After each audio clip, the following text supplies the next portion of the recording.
Genesis 6 through 9. Time passed, and many people filled the earth. Everyone, everywhere, had forgotten about God and were only doing bad things all the time. God's heart was filled with pain when he saw what had happened to the world he loved. Everywhere was disease and death and destruction. All the things God hates most. Now, Noah was God's friend, which was odd in those days because no one else was. Noah listened to God. He talked to God. He just loved being with God like you do with your best friend. Noah, God said, things have gone wrong. People have filled my world with hate instead of love. They are destroying themselves and each other in my world. I must stop them. First, we'll build an ark. Do you know how to build an ark? Neither did Noah. Luckily, God knew and he would show him. So this is Noah. I believe this is like the design of the ark, how it's supposed to be built. Interesting. A storm is coming. God told Noah, but I will rescue you. I promise. Okay, you guys, so I just want to take a moment to focus on this particular part. A storm is coming, God told Noah. So God knows and he sees the storms that are in our lives or the storms that are coming in our lives. But he always promises us, I will rescue you, meaning he's always there for us. He sees everything we're going through. He's by our side and he will see us through it. I will rescue you. I want you to hold on to that promise. I will rescue you, says the Lord. That's exactly how I feel, that God is talking to me right now, that he will rescue me. He will see me through. I love that promise. But I will rescue you, I promise. Thank you so much, God, for that promise. I'll send the animals to you, ones that creep and crawl and slither and slime and gallop and hop and bound and climb. And don't forget to pack everyone's food. The storm was going to wash away all the hate and sadness and everything that had gone wrong and make the world clean again. I feel like that's exactly what we need in the world today. Honestly, a lot is going on and I just feel like it's kind of a lot. I can't even explain it. I do know, the Bible talks about the end times. We will be lovers of themselves and so much chaos will occur more than the usual. So I kind of feel like we're in those times. Yes, we just need another clean for reals, because people are just it's just getting out of hand. Okay, so let me continue. The storm was going to wash away all the hate and sadness and everything that had gone wrong and make the world clean again. God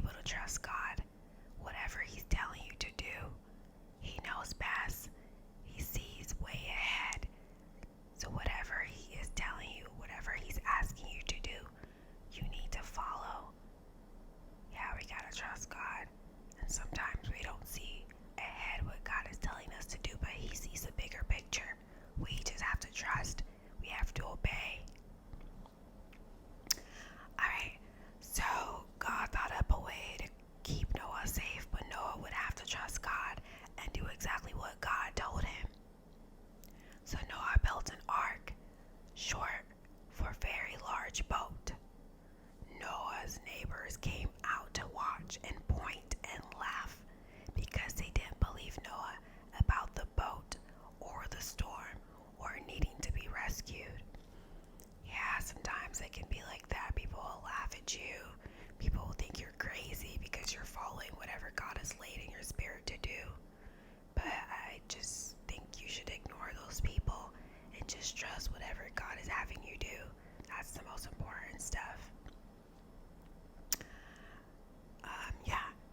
And Noah must have looked rather silly. Sometimes we can look silly to people when we're following instructions from God, but that's okay. His boat was in the desert. The desert was nowhere near the sea, and there wasn't even a cloud in the sky. Why would anyone need an umbrella, let alone a boat?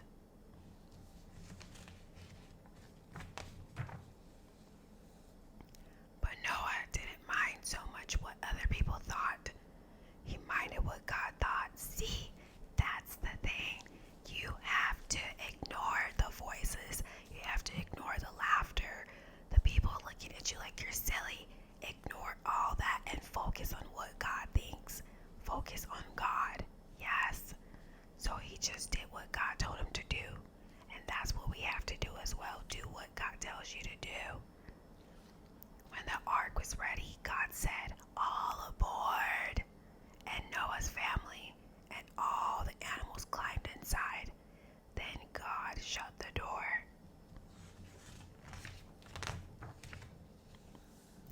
And it started raining for minutes that joined up into hours, that joined up into days, that joined up into weeks and weeks. And the rain joined up into puddles, that joined up into rivers, that joined up into lakes, that joined up into a flood that covered the whole world. Their boat that had once seemed so big suddenly seemed very small, but in the middle of the huge storm, and the crashing waves, and all the thunder and lightning, through it all, God was with them. See, God is always with us no matter what we're going through. He sees it all. He will protect us. He wants our obedience and our faith to trust and to believe Him. Okay, God kept them safe for 40 long days and 40 long nights. 40 long days and 40 long nights. Wow. Finally, the rain stopped. The sun came out, and Noah threw open all the windows. Hooray! Everyone shouted. Noah sent his dove out to explore, and it wasn't long before she brought him back a fresh olive leaf. Everyone knew exactly what that meant. She had found a tree and land. The water was going down.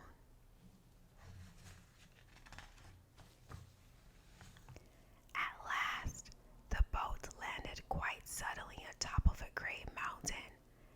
As soon as it was safe, God said, "Out you come." And so they did, everyone skipping and dancing onto dry land. The first thing Noah did was to thank God for rescuing them, just as He had promised. Wow, that's so beautiful. Just as He has promised, whatever God promises you, He will fulfill. He's not a man that He should lie. He is God. He keeps His promises. And the first thing God did was make another promise. "I won't ever destroy the world again." And like a warrior who puts away his bow and arrow at the end of a great battle, God said, "See, I have hung up my bow in the clouds."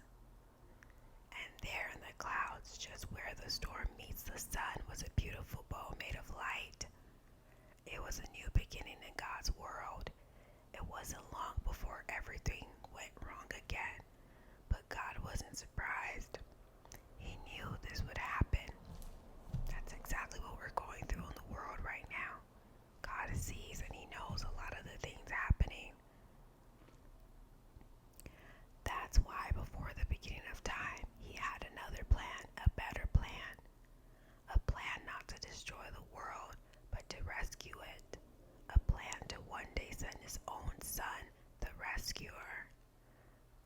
God's strong anger against hate and sadness and death would come down once more, but not on his people or his world. No, God's war bow was not pointing down at his people. It was pointing up into the heart of heaven. Wow, that's so beautiful. So overall, I want you guys to just trust God. Know that He has great plans for you. Know that whatever He promises you, He will see you through. He will rescue you. You just have to be obedient. Yes, we have to be obedient and we have to have faith in Him. He loves us a lot. Alright guys, let's read this other story. Son of Laughter. God's special promise to Abraham from Genesis 12 to 21. Years passed and things didn't get any better. People were still just as cruel and mean to one another. They still got sick and died. God's world was still full of tears. It was never meant to be like this, but God was getting ready to do something about it. He was going to make all the wrong things right, and He was going to do it through a family. Abraham, God said, "How many stars are there?" God was about to tell his friend a wonderful secret. "Let me see," Abraham said, rolling up his sleeves. "But have you ever tried counting stars? Then you know how hard it is. 993, 994, 997. No, wait. 1, 2. Of course, he kept losing count. Too many, he said.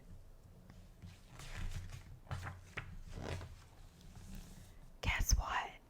God laughed.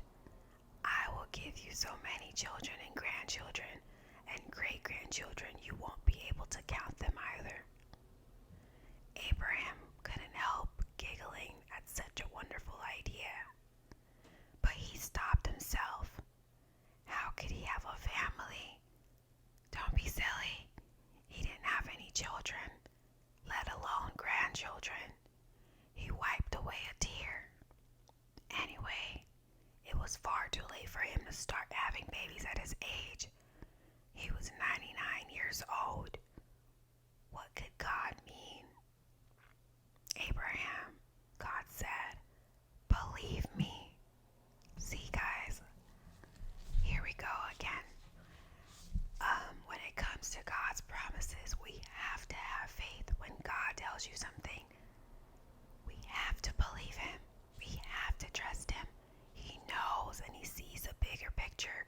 He sees what's ahead. He knows what lies ahead. We have to believe in God. Believe Him. Trust His word. Trust His promises. God is telling Abraham what He's going to do for him. But Abraham is like, is this really going to happen? How can this happen?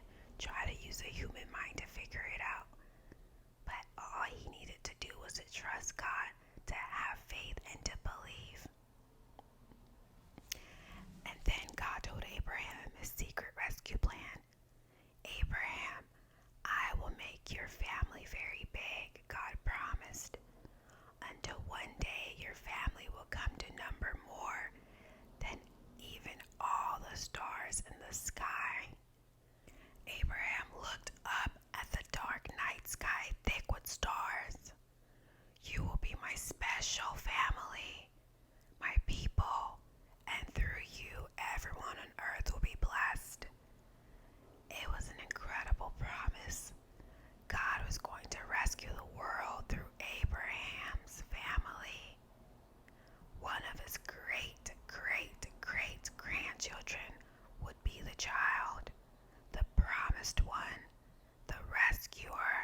she was 90 years old.